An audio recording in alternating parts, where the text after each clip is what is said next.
राधे राधे जी। पवित्र वचन YouTube channel में आपका हार्दिक स्वागत है। मैं हूँ कात्यायनी। भक्तों, भगवान श्री कृष्ण जी के जन्मोत्सव के इस भव्य अवसर पर हम प्रस्तुत कर रहे हैं भगवत गीता के दूसरे अध्याय व उसकी महात्म्य की कथा। भगवत गीता के दूसरे अध्याय का नाम है गीता सार योग। आइए श्रवण करें भगवत गीता के दूसरे अध्याय गीता सार योग की महात्म्य कथा। श्री भगवान कहते हैं, प्रिय, अब दूसरे अध्याय के महात्म्य बतलाता हूँ। दक्षिण दिशा में वेद वेत्ता ब्राह्मणों के पुरंदरपुर नामक नगर में देव शर्मा नामक एक विद्वान ब्राह्मण रहता था। वह अतिथियों की सेवा करने वाला, स्वाध्यायशील, वेद शास्त्रों का विशेषज्ञ, यज्ञों का अनुष्ठान करने वाला और तपस्वियों के सदा ही प्रिय था। उसने उत्तम द्रव्यों के द्वारा अग्नि में हवन करके दीर्घकाल तक देवताओं को तृप्त किया, किंतु उस धर्मात्मा ब्राह्मण को कभी सदा रहने वाली शांति नहीं मिली।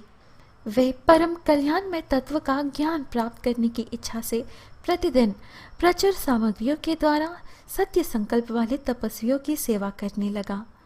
एक दिन इस प्रकार शुभ आचरण करते हुए उसके समक्ष एक त्यागी संत प्रकट हुए। वे पूर्ण अनुभवी, शांत चित्त थे। निरंतर परमात्मा के चिंतन में संलग्न होकर वे सदा आनंद विभोर रहते थे। उन नित्य संतुष्ट तपस्वी संत को शुद्ध भाव से प्रणाम करके देव शर्मा ने पूछा, महात्मन, मुझे सदा रहने वाली शांति कैसे प्राप्त होगी?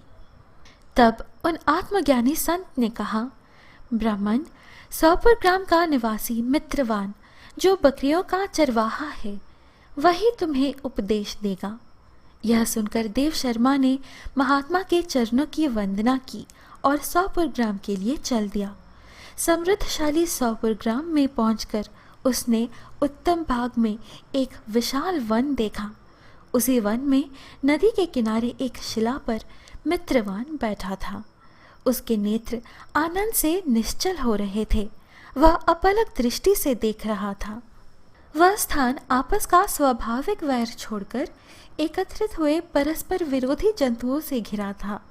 जहाँ उद्यान में मंद मंद वायु चल रही थी, मृगों के झुंड शांत भाव से बैठे थे और मित्रवान दया से भरी हुई आनंद विभोर दृष्टि से पृथ्वी पर मानो अमृत छिड़क रहा था। इस रूप में उसे देखकर देव शर्मा का मन प्रसन्न हो गया। वे उत्सुक होकर बड़ी विनय के साथ मित्रवान के पास गया। मित्रवान ने भी अपने मस्तक को झुकाकर देव शर्मा का सत्कार किया। देव शर्मा ने पूछा, महाभाग, मैं आत्मा का ज्ञान प्राप्त करना चाहता हूँ। मेरे इस मनोरथ की पूर्ति के लिए मुझे किसी उपाय का उपदेश कीजिए जिसके द्वारा परम सिद्धि की प्राप्ति हो सके। देव शर्मा की बात सुनकर एक क्षण तक कुछ विचार करने के बाद मित्रवान ने कहा, महानुभाव, एक समय की बात है, मैं वन के भीतर बकरियों की रक्षा कर रहा था। इतने में ही एक भयंकर बाघ पर मेरी दृष्टि पड़ी जो मानो सबको खा लेना चाहता था। मैं मृत्यु से डरता था, इसलिए बाघ को आते देख बकरियों के झुंड को आगे करके वहां से भाग चला।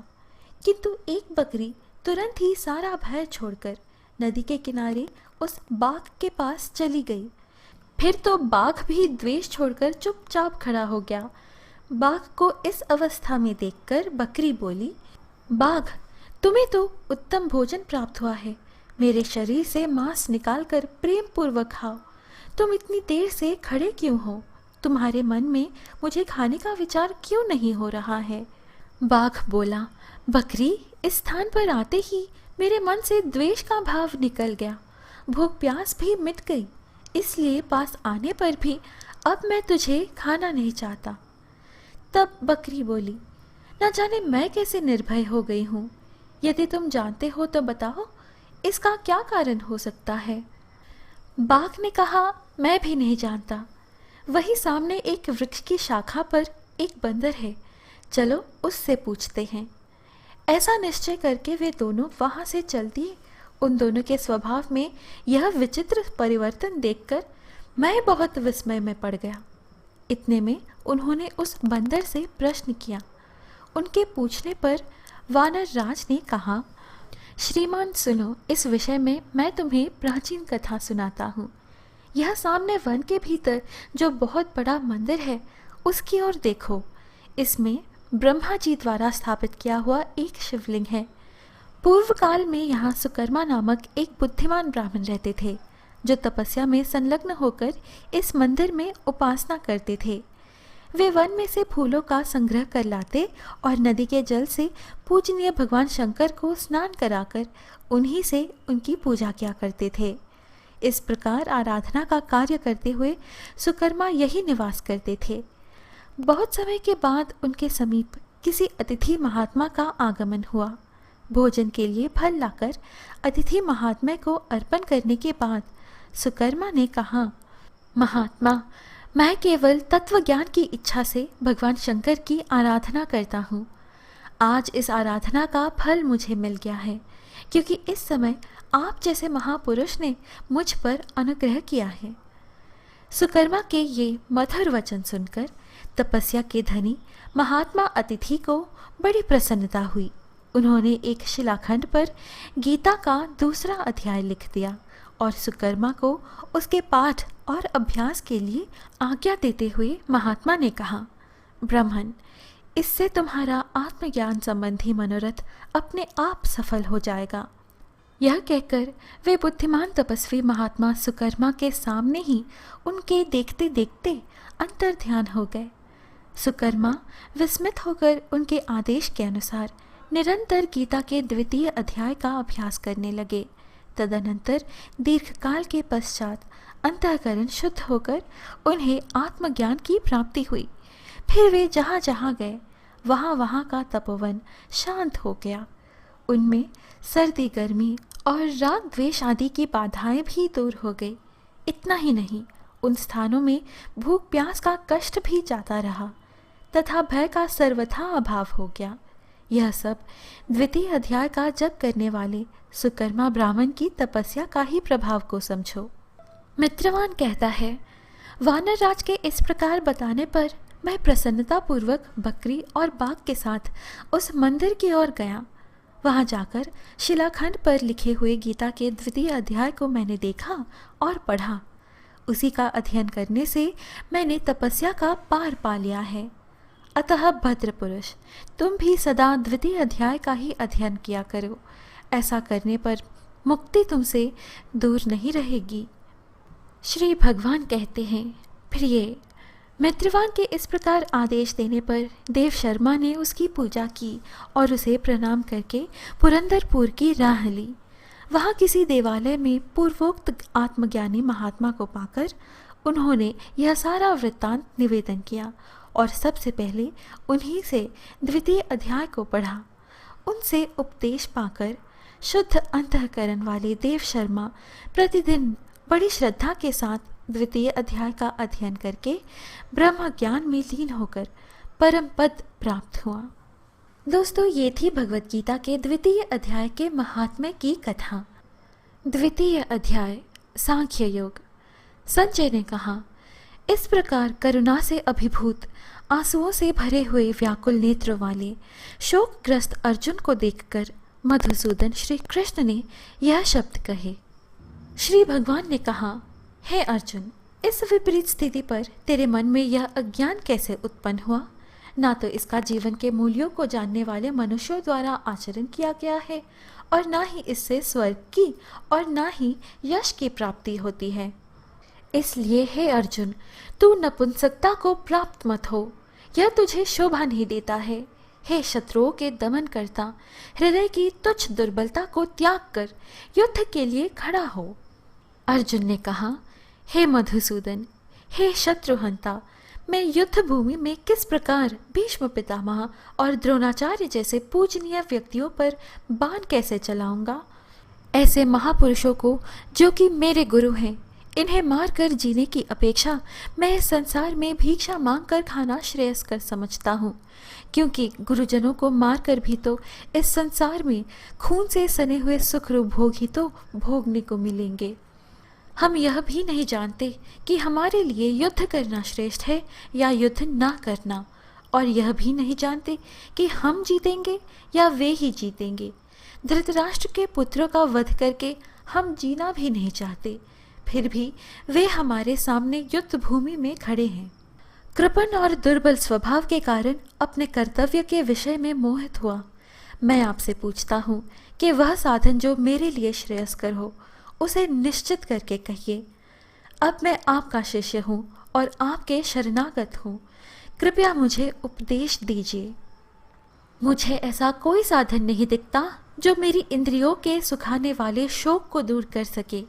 स्वर्ग में धन धान्य संपन्न देवताओं के सर्वोच्च इंद्रपद और पृथ्वी पर निष्कंटक राज्य को प्राप्त करके भी मैं उस उपाय को नहीं देखता हूँ। संजय ने कहा, हे राजन, निद्रा को जीतने वाला अर्जुन ने इंद्रियों के स्वामी श्री कृष्ण से कहा, हे गोविंद, मैं युद्ध नहीं करूँगा, और चुप हो गया। हे भरतवंशी, इस समय दोनों सेनाओं के बीच शोकग्रस्त अर्जुन से इंद्रियों के स्वामी श्री कृष्ण ने हंसते हुए यह शब्द कहे। श्री भगवान ने कहा, हे अर्जुन, तू उनके लिए शोक करता है जो शोक करने योग्य नहीं है और पंडितों की तरह बातें करता है। जो विद्वान होते हैं वे ना तो जीवित प्राणियों के लिए और ना ही मृत प्राणी के लिए शोक करते। ऐसा कभी नहीं हुआ कि मैं किसी भी समय में नहीं था, या तू नहीं था, अथवा ये समस्त राजा नहीं थे, और ना ऐसा ही होगा कि भविष्य में हम सब नहीं रहेंगे।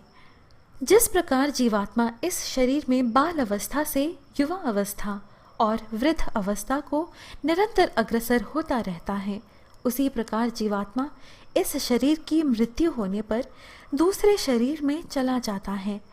ऐसे परिवर्तन से धीर मनुष्य मोह को प्राप्त नहीं होते हैं। हे कुंती पुत्र, सुख दुख को देने वाले विषयों के क्षणिक संयोग तो केवल इंद्रिय बोध से उत्पन्न होने वाले सर्दी तथा गर्मी की ऋतुओं के समान आने जाने वाले हैं। इसलिए हे भरतवंशी, तू अविचल भाव से उनको सहन करने का प्रयत्न कर। हे पुरुष श्रेष्ठ, जो मनुष्य दुख तथा सुख में कभी विचलित नहीं होता है, दोनों परिस्थितियों में समभाव रखता है, ऐसा धीर पुरुष निश्चित रूप से मुक्ति के योग्य होता है। तत्वदर्शियों के द्वारा निष्कर्ष निकालकर देखा गया है कि असत वस्तु यानी शरीर का कोई अस्तित्व नहीं होता है, और सत वस्तु यानी आत्मा में कोई परिवर्तन नहीं होता है। जो सभी शरीरों में व्याप्त है, उस आत्मा को ही तू अविनाशी समझ। इसको नष्ट करने में कोई भी समर्थ नहीं है। इस अविनाशी अमाप नित्य स्वरूप आत्मा के ये सब शरीर नष्ट होने वाले हैं। अतः हे भरतवंशी, तू युद्ध कर। जो इस आत्मा को मारने वाला समझता है तथा जो इसको मरा हुआ समझता है, वे दोनों ही अज्ञानी हैं, क्योंकि यह आत्मा वास्तव में ना तो किसी को मारता है और ना किसी द्वारा मारा जाता है। यह आत्मा किसी काल में भी ना तो जन्म लेता है और ना मरता है और ना ही जन्म लेगा। यह अजन्मा, नित्य, शाश्वत और पुरातन है। शरीर के मारे जाने पर भी यह नहीं मारा जा सकता है। हे पृथापुत्र, जो मनुष्य इस आत्मा को अविनाशी, शाश्वत, अजन्मा और अव्यय जानता है, वह मनुष्य किसी को कैसे मार सकता है या किसी के द्वारा कैसे मारा जा सकता है। जिस प्रकार मनुष्य पुराने वस्त्रों को त्याग कर दूसरे नए वस्त्रों को धारण करता है, उसी प्रकार आत्मा पुराने तथा व्यर्थ के शरीरों को त्याग कर नए शरीरों को धारण करता है। यह आत्मा ना तो शास्त्र द्वारा काटा सकता है, ना ही आग के द्वारा जलाया जा सकता है, ना जल द्वारा भिगोया जा सकता है और ना ही वायु द्वारा सुखाया जा सकता है। यह आत्मा ना तो तोड़ा जा सकता है, ना ही जलाया जा सकता है, ना इसे घुलाया जा सकता है और ना ही सुखाया जा सकता है। यह आत्मा शाश्वत, सर्वव्यापी, अविकारी, स्थिर और सदैव एक सा रहने वाला है। यह आत्मा अदृश्य, अकल्पनीय और अपरिवर्तनीय कहा जाता है। इस प्रकार आत्मा को अच्छी तरह जानकर तू शोक करने योग्य नहीं है। हे महाबाहु, यदि तू इस आत्मा को सदा जन्म लेने वाला तथा सदा मरने वाला मानता है तो भी तू इस प्रकार शोक करने योग्य नहीं है। जिसने जन्म लिया है उसकी मृत्यु निश्चित है और मृत्यु के पश्चात पुनर्जन्म निश्चित है। अतः इस बिना उपाय वाले विषय में तू शोक करने योग्य नहीं है।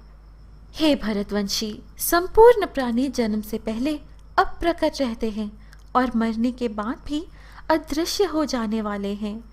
केवल बीच में ही इन्हें देखा जा सकता है। अतः शोक करने की कोई आवश्यकता नहीं है। कोई इस आत्मा को आश्चर्य की तरह देखता है, कोई इसका आश्चर्य की तरह वर्णन करता है तथा कोई इसे आश्चर्य की तरह सुनता है, और कोई कोई तो इसके विषय में सुनकर भी कुछ नहीं समझ पाता है। हे भरतवंशी, इस आत्मा का शरीर में कभी वध नहीं किया जा सकता है। अतः तुझे किसी भी प्राणी के लिए शोक करने की आवश्यकता नहीं है। हे अर्जुन, क्षत्रिय होने के कारण अपने धर्म का विचार करके भी तू संकोच करने योग्य नहीं है, क्योंकि क्षत्रिय के लिए, धर्म के लिए युद्ध करने के अलावा अन्य कोई श्रेष्ठ कार्य नहीं है। हे पार्थ, वे क्षत्रिय भाग्यवान हैं जिन्हें ऐसे युद्ध के अवसर अपने आप प्राप्त होते हैं जिससे उनके लिए स्वर्ग के द्वार खुल जाते हैं। किंतु यदि तू इस धर्म के लिए युद्ध नहीं करेगा तो अपनी कीर्ति को खोकर कर्तव्य कर्म की उपेक्षा करने पर पाप को प्राप्त होगा। लोग सदैव तेरी बहुत समय तक रहने वाली अपकीर्ति का भी वर्णन करेंगे, और सम्मानित मनुष्य के लिए अपकीर्ति मृत्यु से भी बढ़कर है। जिन जिन योद्धाओं की दृष्टि में तू पहले सम्मानित हुआ है, वे महारथी लोग तुझे डर के कारण युद्ध भूमि से हटा हुआ समझकर तुच्छ मानेंगे। तेरे शत्रु तेरी सामर्थ्य की निंदा करते हुए तुझे बहुत से कटु वचन भी कहेंगे। तेरे लिए इससे अधिक दुखदाई और क्या हो सकता है। हे कुंती पुत्र, यदि तू युद्ध में मारा गया तो स्वर्ग को प्राप्त करेगा, और यदि तू युद्ध जीत गया तो पृथ्वी का साम्राज्य भोगेगा। अतः तू दृढ़ संकल्प करके खड़ा हो जा और युद्ध कर। सुख या दुख, हानि या लाभ और विजय या पराजय का विचार त्याग कर युद्ध करने के लिए ही युद्ध कर। ऐसा करने से तू पाप को प्राप्त नहीं होगा। हे प्रथापुत्र, यह बुद्धि तेरे लिए ज्ञान योग यानी सांख्य योग के विषय में कही गई, और अब तू इसको निष्काम कर्म योग के विषय में सुन। जिससे तू इस बुद्धि से कर्म करेगा तो तू कर्मों के बंधन से अपने को मुक्त कर सकेगा। इस प्रकार कर्म करने से ना तो कोई हानि होती है और ना ही फल रूप दोष लगता है, अपितु इस निष्काम कर्म योग की थोड़ी सी भी प्रगति जन्म मृत्यु के महान भय से रक्षा करती है। हे गुरुनंदन, इस निष्काम कर्म योग में दृढ़ प्रतिज्ञ बुद्धि एक ही होती है, किंतु जो दृढ़ प्रतिज्ञ नहीं है उनकी बुद्धि अनंत शाखाओं में विभक्त रहती है। हे प्रथापुत्र, अल्पज्ञानी मनुष्य वेदों के उन अलंकारिक शब्दों के प्रति अत्यधिक आसक्त रहते हैं जो स्वर्ग की प्राप्ति, उत्तम जन्म तथा ऐश्वर्य आदि की प्राप्ति के लिए अनेक सकाम कर्म फल की विविध क्रियाओं का वर्णन करते हैं। इंद्रिय तृप्ति और ऐश्वर्यमय जीवन की कामना के कारण वे कहते हैं कि इससे बढ़कर और कुछ नहीं है। जो मनुष्य इंद्रियों के भोग तथा भौतिक ऐश्वर्य के प्रति आसक्त होने से ऐसी वस्तुओं से मोहग्रस्त हो जाते हैं, उन मनुष्यों में भगवान के प्रति दृढ़ संकल्पित बुद्धि नहीं होती है। हे अर्जुन, वेदों में मुख्य रूप से प्रकृति के तीनों गुणों का वर्णन हुआ है, इसलिए तो इन तीनों गुणों से ऊपर उठ हर्ष शोक आदि द्वंद्वों से रहित तथा सुरक्षा की सारी चिंताओं से मुक्त आत्मपरायण बन। सभी तरफ से परिपूर्ण जलाशय के प्राप्त हो जाने पर छोटे जलाशय के प्रति मनुष्य का जितना प्रयोजन रहता है, ब्रह्म को तत्व से जानने वाले ब्राह्मण का समस्त वेदों से उतना ही प्रयोजन रह जाता है। तेरा कर्म करने में ही अधिकार है, उसके फलों में अधिकार नहीं है। इसलिए तू ना तो अपने आप को कर्मों के फलों का कारण समझ और कर्म ना करने में तेरी आसक्ति भी ना हो। हे धनंजय, तू सफलता तथा विफलता में आसक्ति को त्याग कर समभाव में स्थित हुआ अपना कर्तव्य समझकर कर्म कर। ऐसी समता ही समत्व बुद्धि योग कहलाती है। हे धनंजय, इस समत्व बुद्धि योग के द्वारा समस्त निंदनीय कर्म से दूर रहकर उसी भाव से ऐसी चेतना यानी परमात्मा की शरण ग्रहण कर।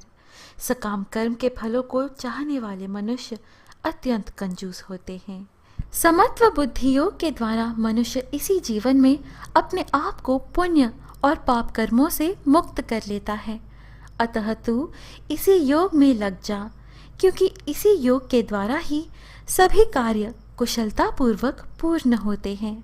इस समत्व बुद्धि योग से ऋषि मुनि तथा भक्त सकाम कर्मों से उत्पन्न होने वाले फलों को त्याग कर जन्म मृत्यु के बंधन से मुक्त होकर परम पद को प्राप्त हो जाते हैं। जिस समय में तेरी बुद्धि मोह रूपी दलदल को भली भांति पार कर जाएगी, उस समय तू सुने हुए और सुनने योग्य सभी भोगों से विरक्ति को प्राप्त हो जाएगा। वैदिक ज्ञान के वचनों को सुनने से विचलित हुई तेरी बुद्धि जब एक निष्ठ और स्थिर हो जाएगी, तब तू आत्म साक्षात्कार करके उस दिव्य चेतना रूप परमात्मा को प्राप्त हो जाएगा। अर्जुन ने कहा, हे केशव, अध्यात्म में लीन स्थिर बुद्धि वाले मनुष्य का क्या लक्षण है? वह स्थिर बुद्धि मनुष्य कैसे बोलते हैं, किस तरह बैठता है और किस प्रकार चलता है? श्री भगवान ने कहा, हे पार्थ, जब मनुष्य मनोरथ से उत्पन्न होने वाली इंद्रिय तृप्ति की सभी प्रकार की कामनाओं परित्याग कर देता है, जब विशुद्ध हुआ उसका मन आत्मा में ही संतोष प्राप्त करता है, तब वह मनुष्य विशुद्ध चेतना में स्थित प्रज्ञ कहा जाता है। दुखों की प्राप्ति होने पर जिसका मन विचलित नहीं होता है, सुखों की प्राप्ति की इच्छा नहीं रखता है, जो आसक्ति, भय तथा क्रोध से मुक्त है, ऐसा स्थिर मन वाला मुनि कहा जाता है। इस संसार में जो मनुष्य ना तो शुभ की प्राप्ति से हर्षित होता है और ना अशुभ के प्राप्त होने पर द्वेष करता है, ऐसी बुद्धि वाला पूर्ण ज्ञान में स्थिर होता है। जिस प्रकार कछुआ सब ओर से अपने अंगों को समेट लेता है, उसी प्रकार जब मनुष्य इंद्रियों को इंद्रिय विषयों से सब प्रकार से खींच लेता है, तब वह पूर्ण चेतना में स्थिर होता है। इंद्रियों द्वारा विषयों को ग्रहण न करने वाले मनुष्य के विषय तो मिट जाते हैं, परंतु उनमें रहने वाली आसक्ति बनी रहती है। ऐसे स्थिर बुद्धि वाले मनुष्य की आसक्ति भी परमात्मा का साक्षात्कार करके मिट जाती है। हे अर्जुन, इंद्रियां इतनी प्रबल तथा वेगवान हैं कि जो मनुष्य इंद्रियों को वश में करने का प्रयत्न करता है, उस विवेकी मनुष्य के मन को भी बलपूर्वक हर लेती है। जो मनुष्य इंद्रियों को पूर्णतया वश में रखते हुए अपनी चेतना को मुझ में स्थिर कर देता है, वही मनुष्य स्थिर बुद्धि वाला कहलाता है। इंद्रियों के विषयों का चिंतन करते हुए मनुष्य की उन विषयों में आसक्ति हो जाती है। ऐसी आसक्ति से उन विषयों की कामना उत्पन्न होती है और कामना में विघ्न पड़ने से क्रोध उत्पन्न होता है। क्रोध से अत्यंत पूर्ण मोह उत्पन्न होता है। मोह से स्मरण शक्ति में भ्रम उत्पन्न होता है। स्मरण शक्ति में भ्रम हो जाने से बुद्धि नष्ट हो जाती है और बुद्धि के नष्ट होने से मनुष्य का अधोपतन हो जाता है। किंतु सभी राग द्वेष से मुक्त रहने वाला मनुष्य अपनी इंद्रियों के संयम द्वारा मन को वश करके भगवान की पूर्ण कृपा प्राप्त कर सकता है। इस प्रकार भगवान की कृपा प्राप्त होने से संपूर्ण दुखों का अंत हो जाता है। तब उस प्रसन्न चित्त मन वाले मनुष्य की बुद्धि शीघ्र ही एक परमात्मा में पूर्ण रूप से स्थिर हो जाती है। जिस मनुष्य की इंद्रियां वश में नहीं होती हैं, उस मनुष्य की ना तो बुद्धि स्थिर होती है, ना मन स्थिर होता है और ना ही शांति प्राप्त होती है। उस शांति रहित मनुष्य को सुख किस प्रकार संभव है? जिस प्रकार पानी पर तैरने वाली नाव को वायु हर लेती है, उसी प्रकार विचरण करती हुई इंद्रियों में से किसी एक इंद्रिय पर मन निरंतर लगा रहता है। वह एक इंद्रिय ही उस मनुष्य की बुद्धि को हर लेती है। हे महाबाहु, जिसकी इंद्रियां अपने अपने विषयों से सभी प्रकार से विरक्त होकर उसके वश में रहती हैं, उसी मनुष्य की बुद्धि स्थिर रहती है। जो सभी प्राणियों के लिए रात्रि के समान है, वह बुद्धि योग में स्थित मनुष्य के लिए जागने का समय होता है, और जो समस्त प्राणियों के लिए जागने का समय होता है, वह स्थिर प्रज्ञ मुनि के लिए वह रात्रि के समान होता है। जिस प्रकार अनेकों नदियां सभी ओर से परिपूर्ण दृढ़ प्रतिष्ठा वाले समुद्र में समुद्र को विचलित किए बिना ही समा जाती हैं, उसी प्रकार सभी इच्छाएं स्थित प्रज्ञ मनुष्य में बिना विकार उत्पन्न किए ही समा जाती हैं। वही मनुष्य परम शांति को प्राप्त होता है, ना कि इंद्रिय सुख चाहने वाला। जो मनुष्य समस्त भौतिक कामनाओं का परित्याग कर इच्छा रहित, ममता रहित और अहंकार रहित रहता है, वही परम शांति को प्राप्त कर सकता है। हे पार्थ, यह आध्यात्मिक जीवन ब्रह्म की प्राप्ति का पद है, जिसे प्राप्त करके मनुष्य कभी मोहित नहीं होता है। यदि कोई जीवन के अंतिम समय में भी इस पथ पर स्थित हो जाता है, तब भी वह भगवत प्राप्ति करता है। इस प्रकार उपनिषद, ब्रह्म विद्या तथा योग शास्त्र रूप श्रीमद् भगवत गीता के श्री कृष्ण अर्जुन संवाद में गीता सार योग नाम का दूसरा अध्याय संपूर्ण हुआ। हरि ही ओम तत्सत। भक्तों, ये है आज की प्रस्तुति। आशा है आपको यह वीडियो अच्छी लगी। इस प्रकार के और वीडियोस पाने के लिए कृपया हमारे YouTube चैनल पवित्र वचन को सब्सक्राइब करें। हम फिर मिलेंगे अगली वीडियो में। जय श्री कृष्ण। राधे राधे।